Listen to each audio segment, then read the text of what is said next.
बिस्मिल्लाहिर्रहमानिर्रहीम। रहमत सैयद लौलाक पे कामिल ईमा, रहमत सैयद लौलाक पे कामिल ईमा, उम्मत सैयद लौलाक से खौफ आता है। दोस्तों, गुज़िश्ता रोज़ लाहौर में एक अफसोसनाक वाक़या पेश आया। बाज़ लोग इसे मजहबी जुनूनियत करार दे रहे हैं, लेकिन मैं ये समझता हूँ कि ये जहालत की आला मेराज है कि जिन्हें ये मालूम नहीं है कि लिखे हुए हरूफ ये कुरान मजीद की आयात हैं या सिर्फ अरबी रस्मुल ख़त है। मैं आपको एक वाक़या कोट कराना चाहता हूँ। उस वाक़े के अंदर आपको मालूम होगा कि ढाका की सड़कों पर जब मुकम्मल कोशिश के बावजूद भी लोगों को नहीं रोका जा सका कि लोग ढाका की सड़कों पर फुटपाथ पर बैठकर क़ज़ाए हाजत करते, तो वहां पर जो रिलीजियस अफेयर और मजहबी उमूर का जो महकमा था, उन्होंने एक काम ये किया कि जगह जगह उन्होंने उर्दू में लिखकर भी देखा, अंग्रेजी में लिखकर भी देखा और बंगला जबान में भी लिखकर देखा, लेकिन लोग फिर भी बाज नहीं आते थे। तो उस महकमे ने यह किया कि वही इबारत अरबी में लिखकर वहां लगा दी और उसके बाद वहां पर लोगों ने क़ज़ाए हाजत करने से अपने आप को रोक लिया और वो ये समझते थे कि ये शायद कुरानी आयात हैं। आपने एक और भी किस्सा सुन रखा होगा कि एक पाकिस्तानी सऊदीया गया और वहां उसकी किसी टैक्सी ड्राइवर से झड़प हो गई। झड़प के दौरान ये गालियां देता रहा, आगे से वो भी अरबी में कुछ कहता रहा।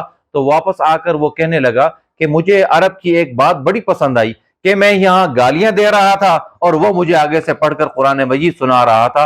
हालांकि किसी ने यह कहा कि वो कुरान मजीद नहीं बल्कि अरबी में भी उसी तरह से आप पर सलावात पढ़ रहा था कि जिस तरह से आपने उसे गालियां दी हैं। तो ये है हमारी अकल का मेयार, ये है हमारा वो पैमाना कि जिससे हम दूसरे को, उसके मजहब को, उसके दीन को, उसके अखलाक को, उसके किरदार को जांचते हैं। आज हम देखते हैं कि लाहौर के अंदर एक खातून के लिबास पर हलवा या हुलवा, जो अरबी में दोनों एतबार से इस्तेमाल होता है, दोनों जगह उसका मफहूम एक ही निकलता है, जिसका मतलब खूबसूरती है, जिसका मतलब डिलीशियस है, जिसका मतलब एक मिठास है।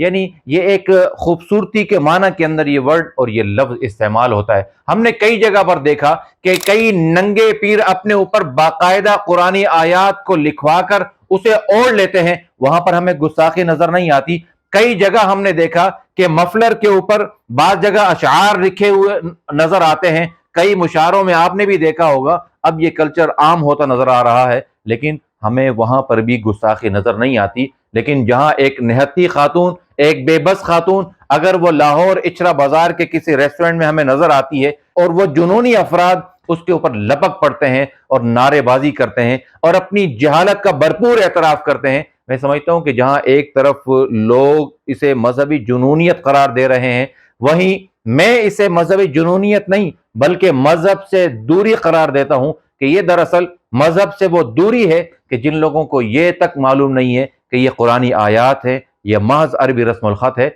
मुझे और आपको मिलकर मजहब की तरवीज और इशाअत में अपना किरदार अदा करना होगा। मैं इस वीडियो की वसातत से पूरी उम्मत मुस्लिमा, खुसूसन पाकिस्तान के नौजवानों को यह दावत फिक्र देता हूं कि आइए, अब भी वक्त है, अपने दीन को सीखिए। आइए, अब भी वक्त है, कुरान मजीद को पढ़िए। आइए, अब भी वक्त है, रसूलुल्लाह सल्लल्लाहु अलैहि वसल्लम की तालीमात को पढ़िए और उस पर चलिए और उस पर अमल करने वाले बने। नहीं मालूम कि मैं और आप कब इस जुनूनियत का और इस जहालत का निशाना बन जाएं। मुझे और आपको मिलकर पूरी कौम की फिक्र करनी है और दोबारा से इस कौम के जो भूले हुए सबक हैं वो दोबारा से इन्हें पढ़ाने हैं और इन्हें दोबारा से कुरान मजीद से और रसूलुल्लाह की तालीमात से और आप अलैहिस्सलातु वस्सलाम की सीरत से करीब करना है।